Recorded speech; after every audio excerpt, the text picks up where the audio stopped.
Gente, esse é o podcast O que Tá Acontecendo? Um podcast submarino. Eu sou a Ellen Ramos e vou chamar meu querido Olga Mendonça. E aí, pessoal, tudo certo? E estamos com elas, que nessa terceira temporada, gravando de casa, são elenco fixo, essas maravilhosas. Cadê vocês, meninas? Oi, eu sou Alexandra Gurgel, sou escritora, jornalista e fundadora do Movimento Corpo Livre. É um prazer estar aqui. E eu sou Nathalie Neri, criadora de conteúdo, estudante de ciências sociais, e tô muito feliz por estar aqui com vocês. Vamos que hoje a conversa vai ser interessante. E no tema de hoje, na temporada 3 do podcast O que Tá Acontecendo, a gente vai falar de True Crime. Todo mundo virou o voyeur da desgraça alheia? O que tá acontecendo?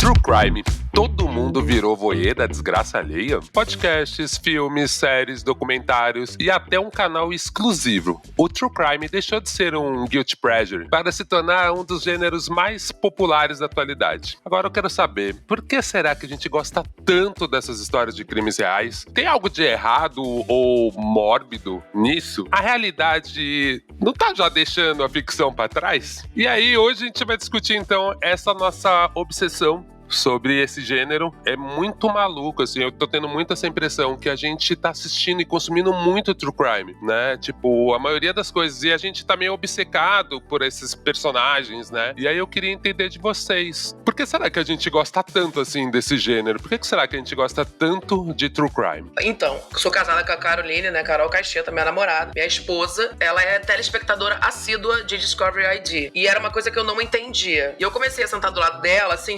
romanticamente, pra gente ir na sala ver uma televisão, a gente vamos ver Discovery ID. Eu sempre gostei de séries de assassinato, de serial killers, etc. O True Crime já é aquela coisa de, tipo, baseados em fatos reais, né? Que a gente vê que a pessoa, que aconteceu de verdade. Então ele vai além da série, né? Porque a série já é legal pra mim, só a série em si já é maneira. Agora, quando a gente vê uma coisa que realmente aconteceu, eu percebo que o que é curioso é tanto entender que o ser humano pode ir pra um lado, sabe? Ele pode se desviar tanto, sabe? Do caráter. É uma falta de caráter, ou uma falha, ou será que essa pessoa tem realmente como mudar, sabe? E aí vários tipos de crimes, né? Tanto de crime de assassinato, quanto de crime de pedofilia, quanto de crime de, sei lá, de tráfico de seres humanos. Tudo isso, ao mesmo tempo que é curioso a gente ver, a gente também questiona o ser humano. A gente questiona o que a pessoa faz isso, o que leva a pessoa a fazer isso. O que me deixa mais curiosa é isso, tipo, por quê? O que leva uma pessoa a ser assim? Eu acho que a curiosidade tá na mente do ser humano. Por que ele faz isso? Aquela série Dexter, eu sei que não é true crime, mas teve quando lançou aquela série Dexter, que era assassino, que era legal, ele matava a gente do mal e tal, o pessoal já começou a mudar um pouco o pensamento também. Caraca, então, pô, a gente poderia ter uns Dexters por aí, né? Então, não sei, eu acho que é muito sobre o ser humano, assim, sobre a gente ficar assustado e ao mesmo tempo fascinado com uma coisa do ser humano que é completamente diferente do que é o nosso habitual, né? Mas a gente não tá acostumado a matar a gente, pelo menos eu não, né, galera? Vocês estão...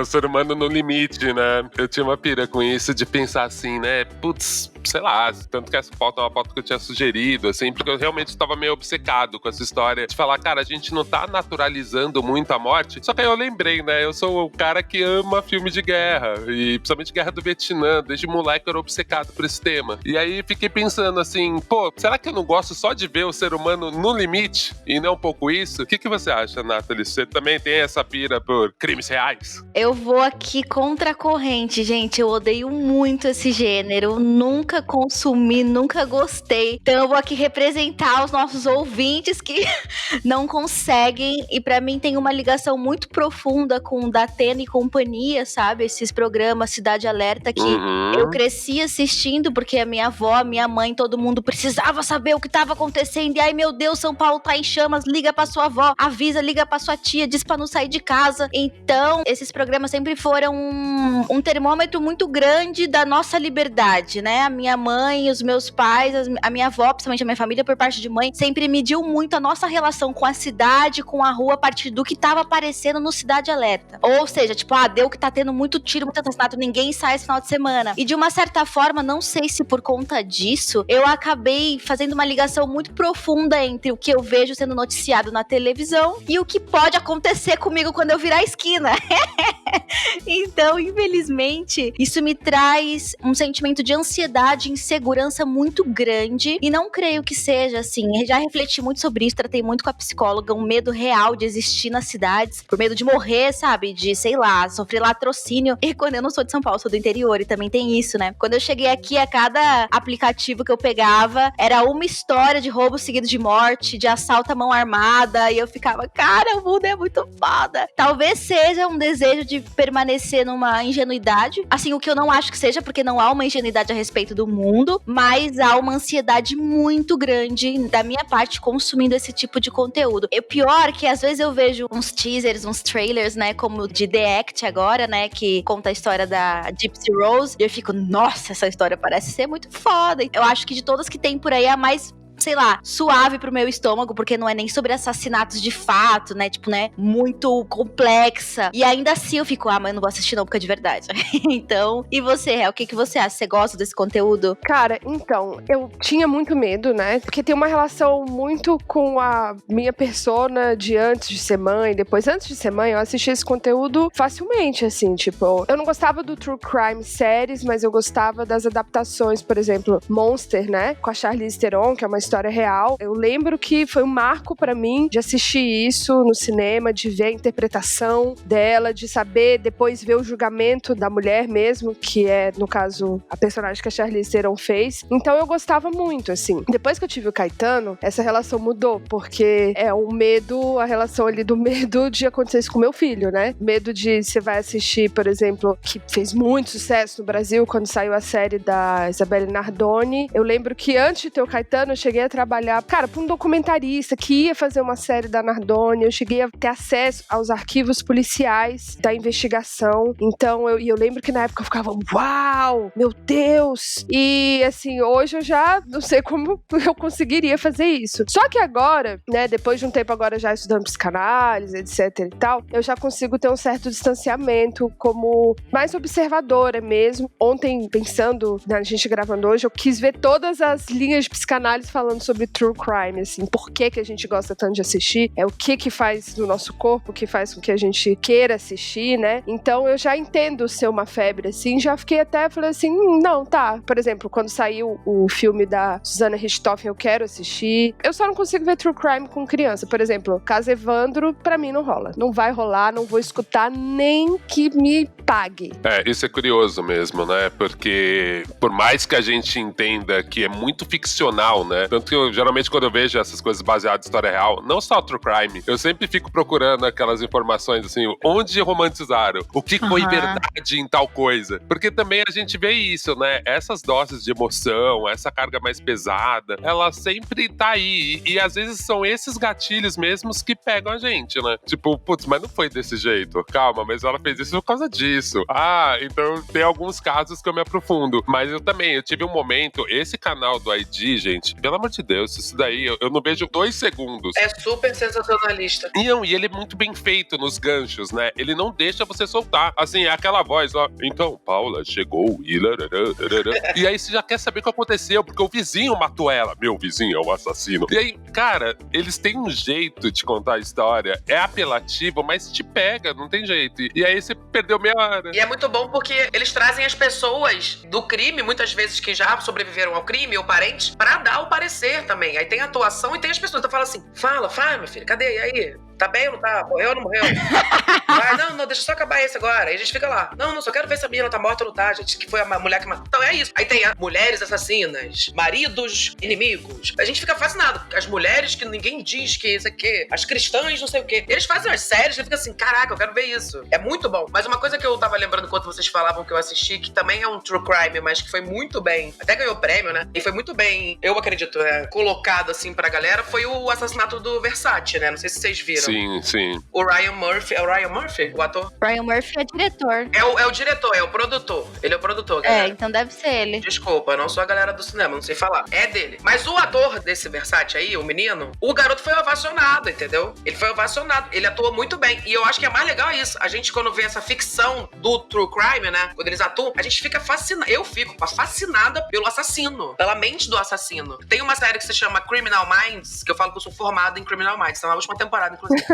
Criminal Minds é justamente isso, né? Pra você tentar entender a mente do assassino. Porque cada série tem uma coisa, né? Tem série que mostra, quer saber quem matou, tem a série que quer saber o motivo. E essa Criminal Minds, ela é muito completa. O principal é você entender quem é aquele assassino, o que motivou a ele, mas a vida dele toda. Você faz o perfil dele. E isso é muito legal, porque você também consegue humanizar aquela pessoa. Você fala, ele sofreu esse trauma e agora que tá matando todo mundo no colégio, porque anos atrás... Não é que você entende e fala assim, beleza, por isso que ele matou, mas você consegue... Eu acho que você humaniza o personagem e você consegue entender o que levou a ele. E ao mesmo tempo entender que, por exemplo, crimes passionais são uma realidade, né, gente? E a gente pode cometer um crime, não tô falando que a gente vai, mas é uma coisa que é mais perto de nós também. Eu acho que é isso também que aproxima, tipo, cara, se eu tiver um ataque de raiva e sei lá, eu posso também cometer alguma coisa? Eu posso fazer alguma coisa? Isso não tá tão longe de mim, talvez, sabe? Ou de outras pessoas. Isso fascina muito também. Eu acho que o que a Alexandra falou agora pegou muito no que eu queria falar e o que hoje em dia é a minha relação com True Crime. Inclusive, tô louca pra assistir Criminal Minds agora, pra realmente ver. Eu gosto muito quando a série, quando o filme fazem de fato essa trajetória pessoal daquele assassino, daquela assassina, do porquê isso aconteceu, porque existe até uma frase que é assim, não existe pecado antes da lei, é do Coté. O que a gente quer dizer com isso? É que antes da gente se civilizar, da gente entender que a gente não pode matar, que a gente não pode ser incestuoso, antes disso, a gente não entende o crime como um crime. As crianças, você tem uma criancinha de 3 anos, o irmão dela nasce, ela fica com ciúme, ela tenta matar o irmão, assim, ela não consegue, mas ela vai lá, às vezes põe um travesseiro em cima, né, enfia o dedo no olho pra ver se morre, porque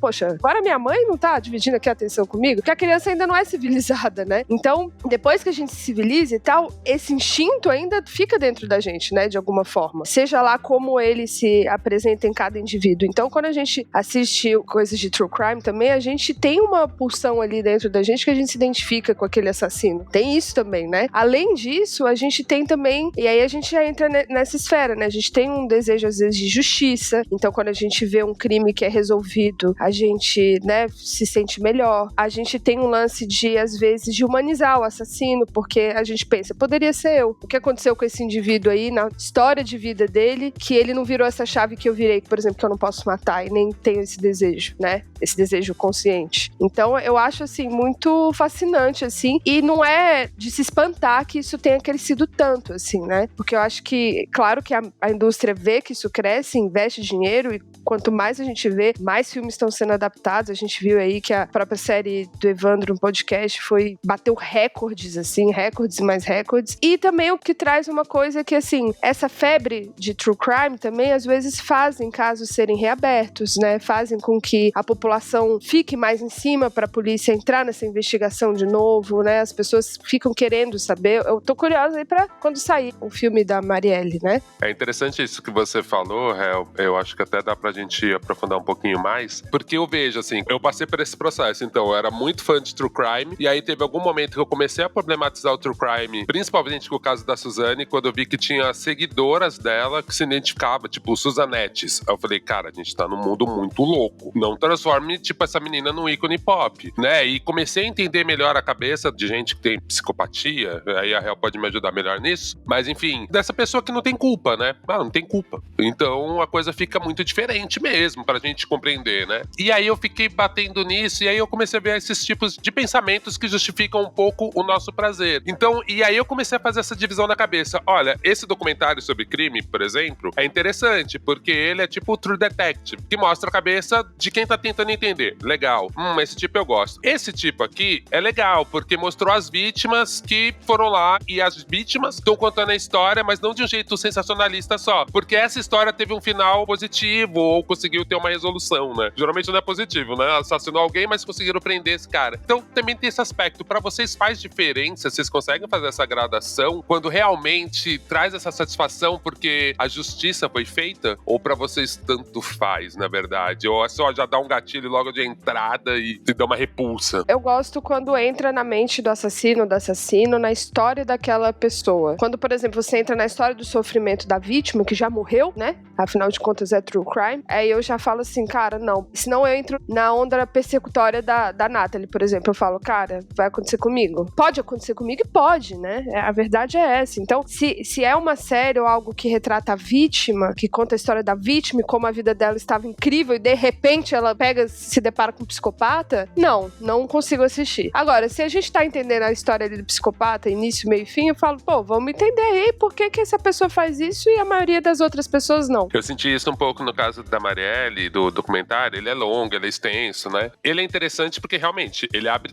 todas as possibilidades. Então, assim, chega um momento, e como foi uma morte que foi muito divulgada, assim, eu tenho que lembrar que eu tô vendo um true crime, porque a coisa já foi pra um lugar que a Marielle já virou um ícone de uma luta, que assim, sabe, o episódio que mostra mais a investigação da morte, a não investigação, né, porque dá até vergonha de ver todos os erros que tiveram, você se conecta ali, porque depois o resto é tanta discussão sobre, na sua cabeça, você já tem uma sensação que você sabe o que aconteceu, né, então tem essa profundidade também. Mas e você, Nathalie, o que você pensa? Você que já, não sei se eu quero ver isso, o que você acha? Eu acho que existe sim essa curiosidade também, até da minha parte, né, uma pessoa que, tipo, não consome muito esse tipo de conteúdo, mas em compreender de fato que leva pessoas a fazerem coisas que nós julgamos, né, dentro de determinadas construções absurdas, né, violentas em um nível injustificável, porque justamente eu acho que a parte da humanização dos assassinos é muito, dependendo dos casos, né, e aí isso é muito enviesado e muito pessoal, porque dependendo dos casos, não é mesmo? Mas aí na minha mente, mas dependendo do caso é importante, dependendo do caso é ruim, né? Porque talvez num caso de estupro, pra mim eu não quero a humanização do assassino, eu quero a desumanização total pra que não sinta culpa. E aí, um lado que nega totalmente pena de morte, deseja a morte de alguém, sabe? Então tem esses nossos dois lados de quem a gente escolhe defender ou de quem a gente quer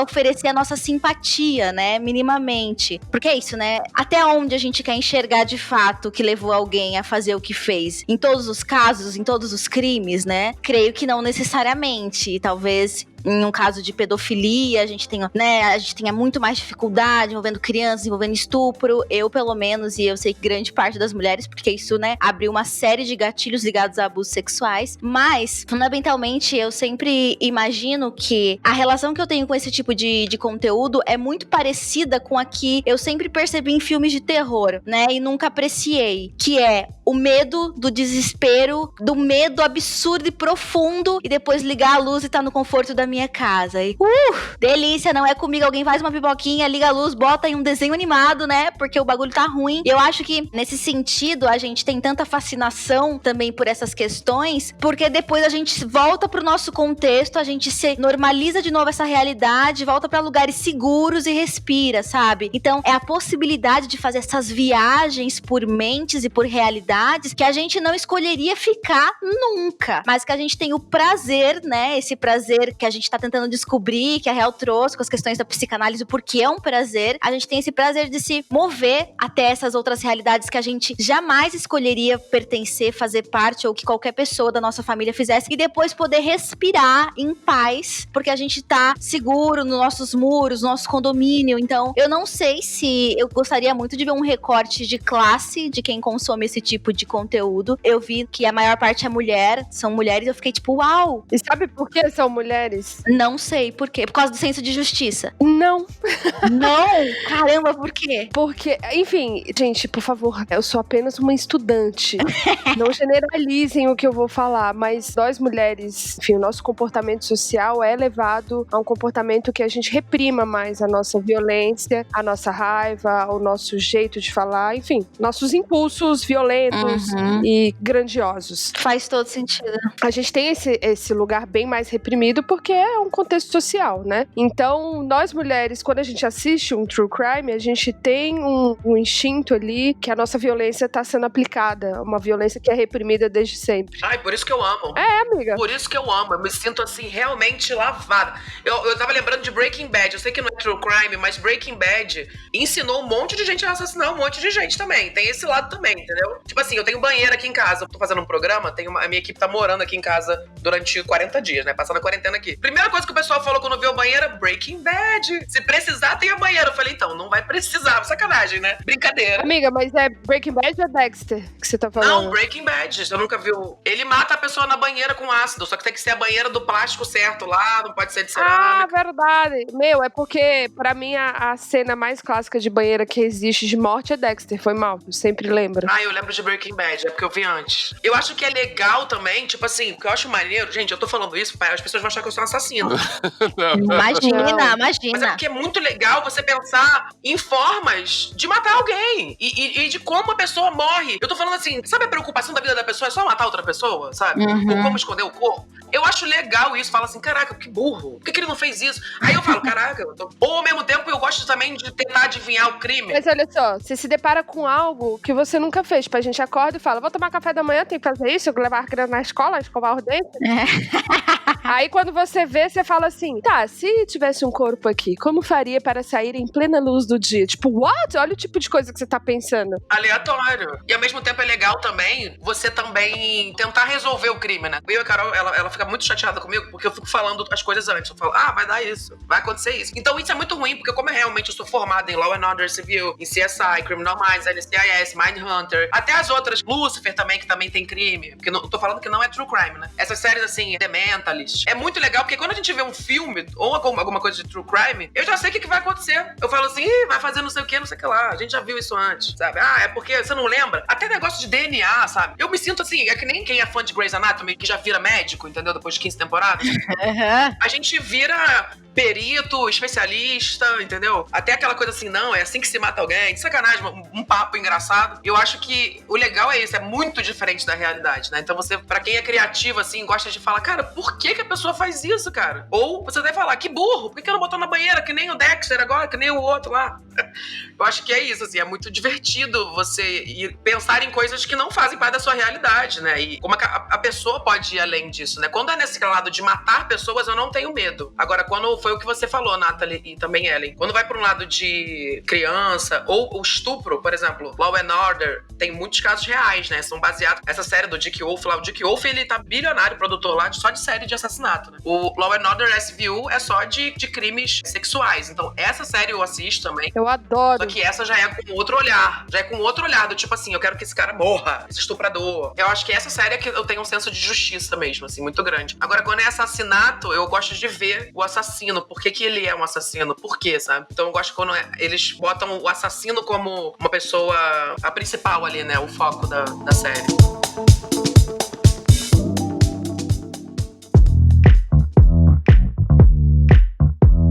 Alexandre, aproveitando que você falou que é formada em True Crime, vou só contar uma curiosidade aqui, que esse gênero tem raízes na Inglaterra no século XVI. É muito antigo, né? É na época que eram publicadas revistas que davam detalhes incisivos, ou seja, todos os detalhes ali pequenininhos sobre os crimes da época, né? E mais recentemente, o fenômeno ganhou tanta força no mundo que o jornal The New York Times, ele criou um infográfico com um livro de gênero ambientado em cada um dos 50 estados americanos. Tipo assim, só livros sobre crime, assim, porque tá vendendo. A galera quer saber, quer ler, quer entender. Eu cresci lendo Agatha Christie. Eu amava Sherlock Holmes. Agatha Christie, eu li todos os livros de Agatha Christie. Assim, eu acho que é isso, assim, a gente é fascinado por essas histórias mesmo, né? A Agatha Christie não deixa de ser não é um true crime, mas é uma ficção de crimes, né? Então a gente já vai pra esse lado, assim, e a gente acredita naquilo também. É real, né? Os dois são da Inglaterra, é mesmo. Eu tinha parado pra pensar nisso. E é isso, do que a gente tá vendo hoje, a própria série do Sherlock Holmes também, hoje, eu não curto muito, eu prefiro mais os livros. A gente vai crescendo, né, assistindo isso, né, sei lá. Eu li a Agatha Christie a vida toda, ela também era da Inglaterra, não era? Acho que era. Só que, Alexandra, aí pensando, trazendo aqui a Nathalie também, por exemplo, Nathalie, quando você sabe o que é uma ficção, porque vamos supor que é uma adaptação de Agatha Christie, você consegue assistir? Olha, no geral não. Eu acho que talvez seja muito específico da minha constituição física, mental e emocional, mas eu me conecto muito com aquilo que eu consumo. Eu não consigo me distanciar. Então é muito comum que o que eu assisto, o que eu ouço, altere muito os meus estados de espírito e me coloque em reais estados de medo, reais estados de esperança, reais estados de emoção. Eu geralmente compro muito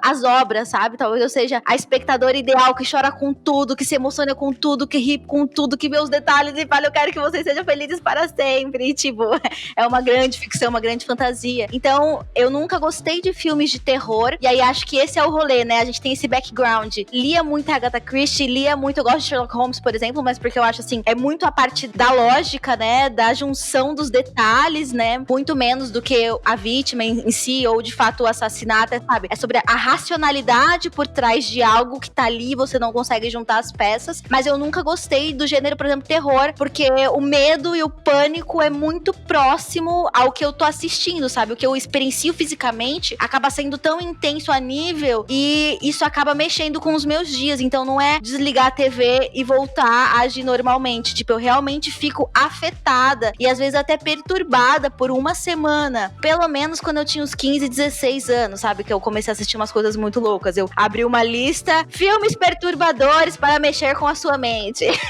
Porque adolescente não tem o que fazer.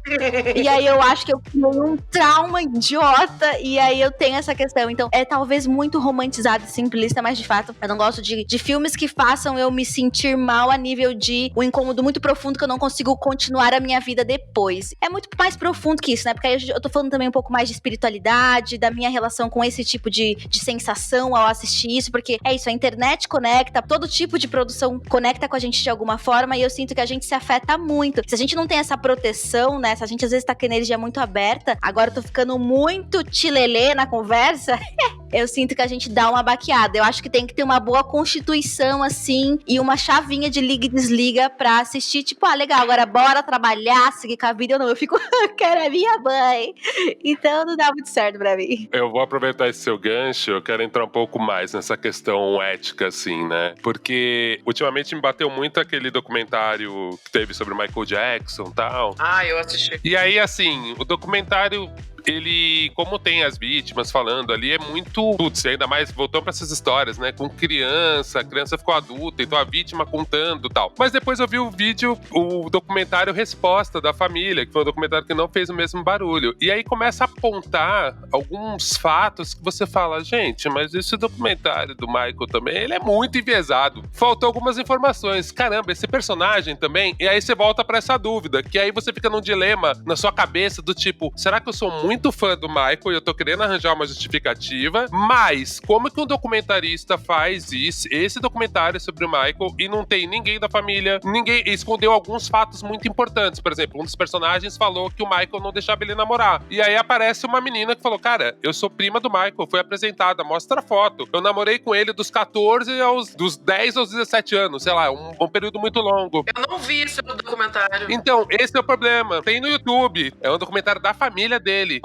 E aí traz um monte de informação que você fala assim, calma aí, o documentarista recebeu uma grana da HBO, as duas vítimas também estavam não sei o quê, e ele vem mostrando o histórico da família, que é tudo que tava no processo. Por isso que nunca conseguiam também pegar o Michael, porque as vítimas tinham muitas questões não respondidas, erro de data, falou, de tal ano eu sofri abuso nesse lugar. E aí os caras mostram por foto que não tinha aquela estação, não tinha feito trem naquele ano. Então não foi naquele ano, né? Então tem coisas que são mais profundas. A primeira coisa dessa história, por exemplo, do Michael, é que a gente tem eu acho que existem uma história, tem 3 versões. A do lado da vítima, a do lado do algoz e a verdadeira história, né? A gente nunca vai saber qual é. Total. A outra coisa é que uma vítima, seja de assédio, de estupro ou o que for, ela não necessariamente o que ela conta foi o que aconteceu. Uau! Mindfuck, eu sei, é tipo, minha cabeça explodiu quando eu entendi isso. Ela conta como aquilo foi representado pra ela, como ela lembra, porque muito desse trauma é recalcado. Então, assim, uma questão, às vezes, de uma estação de trem, principalmente que a gente tá tratando de crianças, né? Quando eu vi o documentário do Michael, que a gente entende que ele dormia com uma criança de 7 anos, que é a idade, por exemplo, que meu filho vai ter ano que vem. Não, é real. É bem complicado, assim. Só que, assim, não estou falando, a gente nunca vai ter como saber o que aconteceu. Primeiro que a gente tem que começar por aí. Nunca saberemos, né? Só que eu entendo você, só que aí eu também acho que seria outro documentário. A gente tem que lembrar também que esse é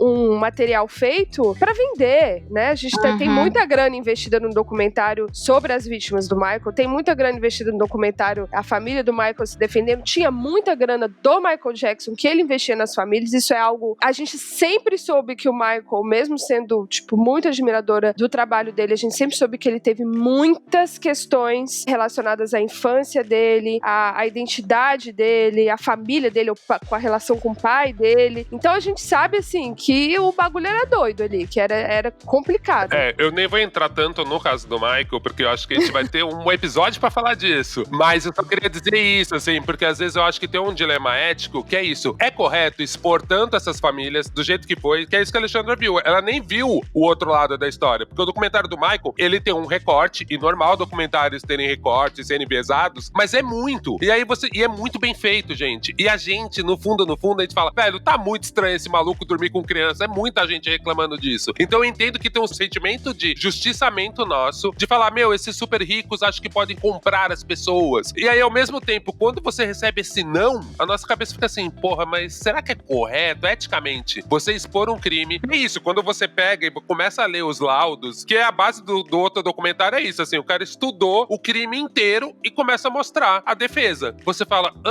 e aí que eu fico pensando, é correto o True Crime ter essa exposição, essa coisa de transformar em ficção, já que todo documentário, na verdade, é uma ficção, que é o que a Ellen disse, e é isso, é a sua verdade, é a sua interpretação da verdade, não quer dizer que é verdade, né? E por isso tem essa questão da justiça. Eita, isso aí dá papo, hein? Então, assim, eu queria saber de vocês agora, depois dessa longa fala, e esse teaserzinho dos próximos episódios, o que vocês acham disso, dessa questão ética, assim, de falta de precisão no relato, do transtorno e abalo emocional que as pessoas sentem, julgamentos equivocados, simplificação. Vocês lembram de algum caso ou algum documentário que vocês falam, putz, tipo, isso aí pra mim é complicado? Eu lembro do PC Farias.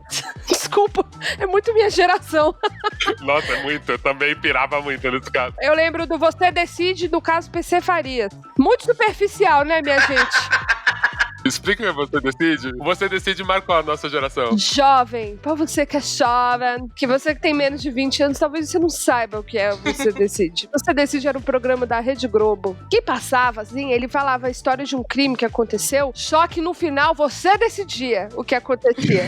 Você ligava para 0800 9991 se você acha que o assassino tem que não sei o que mais lá, ou você liga para 0800 9992 se você acha que sim, ela merece justiça, não sei o quê. E aí você decidiu o fim daquele crime que já tinha acontecido, ou seja, era uma decisão do público, né, de um fim ficcional. E era uma audiência do caramba. Era uma grande, o final você decide. E tinha também, por que eu tô falando? Porque tinham vários casos de true crime e tinha essa encenação de toda a cena do crime. E às vezes pegavam coisas reais, colocavam junto aquilo ali. Minha infância, eu ficava assim, ó, assistia escondido, minha mãe não deixava. Eu falava, vou dormir, mamãe, boa noite. Ligava a TV e ficava lá.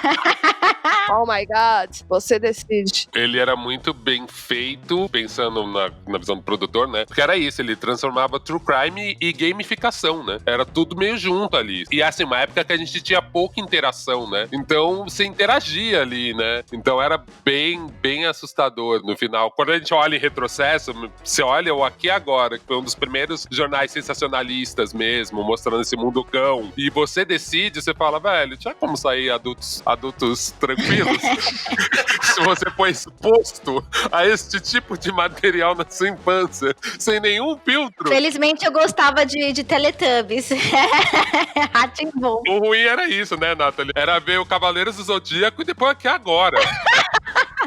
É verdade. É meio confuso. Né? Tipo, você vai misturando tudo ali. Aí depois você fala, cara, e é isso, eu também não tenho uma origem rica. Então, eu conseguia, ao mesmo tempo que eu entendo o que você fala, Nathalie, pra mim, a crueldade da vida real era tão mais dura que isso. Então, pra mim, era muito assim, tá, isso é ficção. Então, geralmente, eu sempre consegui separar muito bem. Tanto que era isso. Quando eu era criança, eu desenhava muita coisa de guerra do Vietnã, porque eu adorava a guerra do Vietnã. E aí, eu lembro que na escola, tipo, a professora quis me encaminhar pra psicóloga da escola pra entender o que tava acontecendo. Se meu pai batia na minha mãe, se minha mãe batia no meu pai, eu tipo assim, não, eu só gosto de ver gibi de guerra e desenhar guerra. Então eu entrava muito nesse lugar de tipo falar, cara, não sei, eu só tinha essa pira. Mas voltando, Sandra, você tem algum desses casos? Cara, eu confesso que assim, quando vai pro lado do julgamento, não me interessa mais. Só quando a série é de advocacia. Então, eu não curto esse true crime de julgamentos. Mindhunter, por exemplo, me irrita um pouco, entendeu? Que fica, demora. Eu gosto de saber logo, entendeu? Não tô lembrando, é que a gente assiste muita coisa. Tem um outro que a gente tava assistindo também, que é um crime. O que era? Eu não vou lembrar, gente, desculpa, não vou lembrar o nome. Mas são essas séries que, tipo, que fica muito tempo julgando a pessoa, eu não curto. Eu gosto de ver o negócio já concluído também, não gosto de ficar esperando pra saber o que foi, não. Você decide, entendeu? Não é essa a minha vibe, entendeu? Eu também assisti Você Decide. E eu tava pensando aqui que talvez eu não seja tão aversa a todo tipo de true crime, porque eu me interesso muito por seitas. Talvez porque tem a ver com algumas experiências pentecostais anteriores, antes de eu entrar nas ciências sociais e começar a questionar tudo que eu vivi. E eu comecei a entender o que eram esses movimentos coletivos que me levavam a sentir coisas e a me conectar de uma forma muito profunda com as pessoas ao meu redor, né? Dados contextos de emoção, choro, alegria que a gente tava. E aí, né, dentro da pergunta também dessa série, de alguma série ou filme nesse sentido, eu lembrei muito de Wild Wild Country, que conta a série do Osho, e eu acho que é super interessante, porque enfim, ela me prendeu como um filme de fato, justamente pra entender esses mecanismos, ainda mais pra mim, que são tão interessantes, que são os religiosos, né, de você fazer as pessoas fundarem, né, uma comunidade muito grande, viverem segundo determinados preceitos, né, suspensos dos nossos, dentro das nossas sociedades. O quão possível é, eu gosto muito no caso de ficção apocalíptica, justamente pra pensar como é que a gente constrói a sociedade com a suspensão de leis e regras, né? Como é que se estabelecem? Será que são os mesmos formatos? Será que a gente volta para estados de natureza? Será que a gente vai para uma ditadura, para uma monarquia? Ou a gente se reorganiza e realmente instaura uma democracia, entendendo todos esses formatos? Ou de repente uma anarquia? E aí eu sempre fico pensando, e gosto desse tipo de série, né? Que há uma suspensão das regras sociais coletivamente, e talvez esse seja o meu nível de true crime, porque não é sobre o indivíduo e a mente do indivíduo, mas é sobre a coletividade. E Wild Wild Country é legal porque mostra justamente a construção dessa figura endeusada, né, desse guru que leva pessoas a fazerem coisas e ganha muito dinheiro, né, dentro de determinada doutrina. E aí o louco é a figura não necessariamente do Osho, que é tipo mais um João de Deus, mas, né, talvez não mais um, né, a inspiração, a ref. E aí a gente vê a imagem da Sheila, né, que é justamente essa mulher que desde o início tava do lado do Osho, e a história é contada a partir, né, principalmente da leitura dela, ela é narradora, e você se apaixona por ela ao longo do documentário, tipo, você fala, essa mulher é muito foda, essa mulher é foda demais, e no fim, você se apaixona tanto por ela que ela tenta matar o Osho, né, se eu não tô errada, ela se organiza lá pra, tipo, de repente não fazia mais sentido, de repente ele não era mais essa pessoa que eu imaginava ser, ele tem que parar, e a gente vai parar acabando com a raça dele, e a gente fica, nossa, fodona, arrasou, tipo, então no fim, ela não era a vítima, talvez ela era até ali uma cúmplice, né, uma aliada num nível muito profundo de todo aquele esquema, mas o documentário foi construído de modo que a gente se apaixona muito por ela e justifica todo e cada ato que ela faz no final. Então o fato dela não ter sido, dela estar em liberdade, por exemplo, mesmo depois de ter respondido, é tipo, bom que ela tá livre, pôde contar a história dela, viver feliz depois de tudo que ela passou, mas a gente também tá falando de alguém que tava dentro desse esquema e cometeu coisas também, às vezes tão complicadas quanto a pessoa que ela tava apontando, né? Isso mostra, né, como essas construções, seja em documentários, em séries ou filmes, também moldam muito e são muito interessadas no sentido de quem a gente vai odiar e quem a gente vai amar. E a gente terminou odiando o Osho e amando muito a Sheila. E, Nathalie, até tem essa questão, né? Ela quase fez uma delação premiada. Tem muita gente que fala, cara, ela meio manipulou o caso pra, tipo assim, Osho, me libera dessa parada, eu não quero ser presa. E assim, quando a gente vê a personagem e o poder de convencimento, de entrega, ela conseguia se ver de fora o tempo inteiro. Você fala, cara, eu não duvido que essa mulher convenceu o Osho. Exatamente! Total. Vou fazer uma delação premiada aqui, vou sair de boa dessa porra, você que se vire com isso tudo que você criou. E até porque era um nível de inteligência e de controle tão grande, consciência tão grande da situação, né? E quando você vê o Osho tá em voto de silêncio de 3 anos, e de repente ela começa a causar, ele tipo quebra o voto de silêncio dele pra falar, ela é louca, tipo, o cara é tão humano nesse sentido e tão frágil e vulnerável, que ele quebra um voto de silêncio profundo e religioso pra falar mal dela, sabe? Então, quem de fato, não defendendo o Osho, obviamente, nesse contexto, contexto, ou ela, mas tem uma mente ali que é muito genial. E eu acho que é muito mais ela, e a gente ficou apaixonado por ela no final, por conta da forma como a história foi contada, né? E é isso que pega o nosso lado ético, né? Porque no final é a mesma coisa que assistir Sopranos. A gente tá feliz com o vilão, a gente torce pelo cara que tá, tipo, velho, tipo, é um gangster filha da puta, mas a gente tá tipo assim, não, cara, ele é humano também. E é um pouco da Sheila, a gente fica assim, meu, ela é cúmplice, mas sua cabeça quer falar, não, calma aí, ela é vítima também. E a gente fica nesse... ela se livrou, exato. Falando em série também, até tem outros modelos, né? Eu adoro essas séries de aeroportos. Eu também. Fronteiras. Porque assim, é tudo meio de crime também, e não é exatamente que morreu, mas aí você vê aquela família. E assim, eu assisto o de Roma, assim, o de Roma dá um tratado, gente, porque tem preconceito pra caramba. Você vê que aquele radarzinho só para em árabe, em preto, e o de Roma chega muito brasileiro. Aí você fala, a escolha aleatória desse povo. E aí eles mostram, só que eles mostram o lado da polícia, o jeito que eles usam pra desconfiar daquela pessoa. Ver a passagem aérea, né? Tipo, todo amigo, mas eu vejo um no comportamento. NetGeo de tráfico de drogas, etc, que eu adoro assistir, porque eu fico assim, gente, também. O pessoal, teve um CEO que escondeu cocaína em 10 quadros dos diferentes papas que já existiram. Você imagina, você viajando com um quadrinho do Papa, né? Um senhor viajando com o quadrinho do Papa, a alfândega falou, opa, você. Eu falei, por que isso? O senhor é um homem de fé, abrir os papas. Quando abriam o papa, rapaz, caía era 50 quilos. Era um negócio maluquice. Eu falei, what? Muito bom. Eu adoro assistir. Eu adoro aquele momento, né? Assim, ó, quando a gente passar esse líquido aqui, vai ficar azul, se for cocaína. Eu amo esse momento. E aí os caras passam em qualquer coisa, sabe? Passa o líquido na estátua, Passa na em mochila, tudo. no tênis, aí fica azul. Aí a pessoa faz aquela cara de, não é minha. Não é minha. Eu lembro uma senhora que tava viajando com descolorante pro cabelo. Rapaz, o descolorante era tudo cocaína. Oh, gente. E assim, uma senhora, tudo que eu tô falando é uma senhorinha assim, de uns 60 anos. Bem senhora, bem fofinha, assim, meu filho, que é isso? A mulher, aí quando pegaram ela já começou a passar mal. Eu falei, caramba.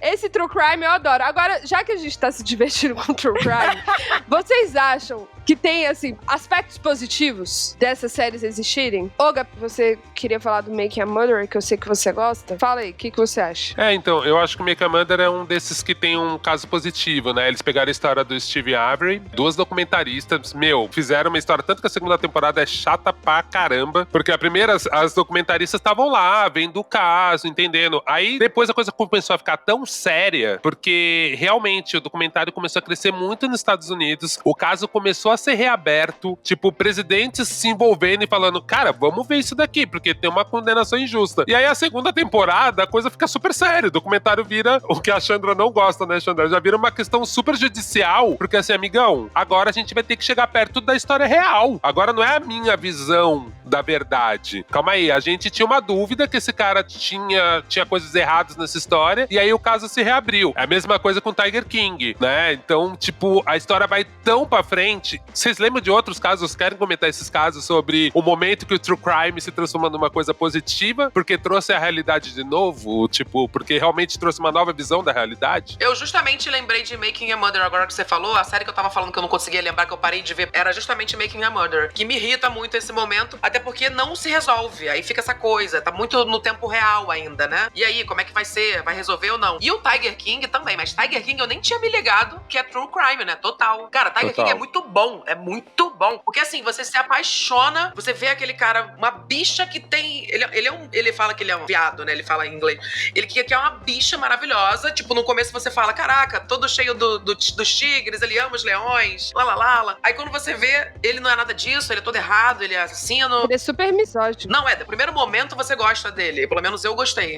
Eu achei curioso, achei engraçado. Eu já falei, eita, aí tem coisa. Eu senti aquela vibe bicha má, sabe? Mas eu falei, vamos ver. E aí depois a menina que salva os leões, ela também tá envolvida. E eles ficam brigando. E, cara, é muito louco. Porque eu acho que Tiger King é uma coisa muito legal que foi na quarentena, né? Um produto da quarentena que a gente assistiu. Que é tão fora da nossa realidade. Assim, cara, quem vai imaginar que alguém vai criar tigre, leão, e que vai ter essa guerra, essa máfia dos leões? São várias pessoas. E o marido da mulher sumiu, cara. Sumiu! Sumiu? Sumiu, né? Ela matou. Eu acho que ela matou. A Santa lá, o marido dela, bilionário, some. E tu fala assim, caraca, velho. Aí descobre que ela era ameaçada por ele, que eles tinham brigas bizarras. E você fala assim, matou, deu pros leões pra os tigres comer, gente. Só pode. Claro. E aí você vê que a diferença, porque toda a questão é essa, né? Aí tem a menina lá que é a dos animais, que é essa que a gente tá falando, qual é o nome dela? É a Carole Baskin. E ela é contra o Tiger King, todos os criadores lá de leões e de tigres lá. E aí eles ficam brigando, é mais tigre mesmo, né? Eles ficam brigando, e aí basicamente a gente vê que os dois tratam os tigres e os leões da mesma forma. Eles são a mesma coisa, a diferença é que um tá falando que é do bem e o outro tá falando que é do mal, né? É o que parece. E aí você vai relativizando tudo, aí você vai vendo que é tudo uma loucura. E o mais engraçado é que eu seguia eles no TikTok. Eu não sabia. Pessoas que trabalham lá, é real. Eu seguia no TikTok, porque eu falava, caraca, eu não sabia que eles eram da máfia dos tigres, viado. Eu achei muito legal, não sei se você viu, Chandra, a Cardi B, ela fez um clipe recente que tinha tigres, né? E era tudo, fundo verde e tal, não tava junto. E aí, a Caroline foi falar assim, eu acho um absurdo isso, vocês glamorizarem a ideia de pessoas ricas serem tigres como animais de estimação. A Cardi B daquele jeito falou, você tá louca? Você matou o seu marido! Que incrível! Eu não consigo imitar a Cardi B, mas foi maravilhoso. Tipo, ela assim, pelo amor de Deus, sabe? Você matou seu marido e veio falar de mim.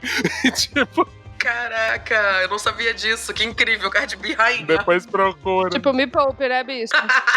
Então, assim, é muito louco. É muito maneiro. Eu recomendaria pra assistir. Você vai gostar, Nathalie. Porque não dá medo. E é muito curioso. Não dá medo, mas dá tristeza. Não, e é muito interessante que é isso, né? É uma série de crime no final com bichos, né? Porque o crime, é manter os bichos daquele jeito. E tem um crime, que é o que a Ellen falou, né? Essa morte aí do marido, que a Caroline Baskin fez, né? Então é bem complicado. E tem o crime com os animais também. Tem todo um tráfico de animais. Tem um tráfico de animais. Quando o animal não tá mais útil, você mata. Tem um crime com as mulheres que o outro lá, o King lá, o outro King que é casado com as 4 mulheres. Tem a exploração das mulheres desde muito novas. Gente, é uma loucura. O ser humano, ele não tem limite. Não tem limite. Essa é a conclusão minha pra esse episódio de hoje.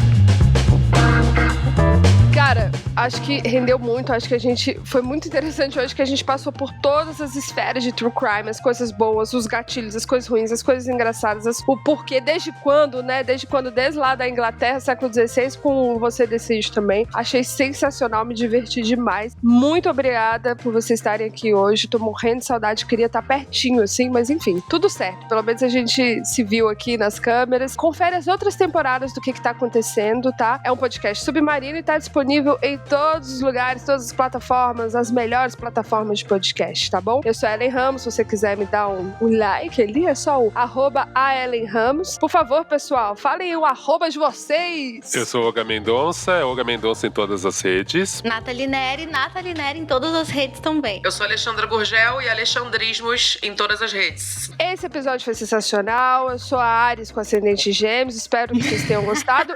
E, pessoal, se você quer dar uma indicação aí do True Crime que você tá assistindo, não esquece de ir lá no Instagram do que tá acontecendo, dá dica lá pra gente, fala assim, galera, vocês têm que assistir tal coisa, comenta, a gente quer ver muito a sua participação, tá bom? Valeu, meu povo. Valeu, obrigada. Beijo.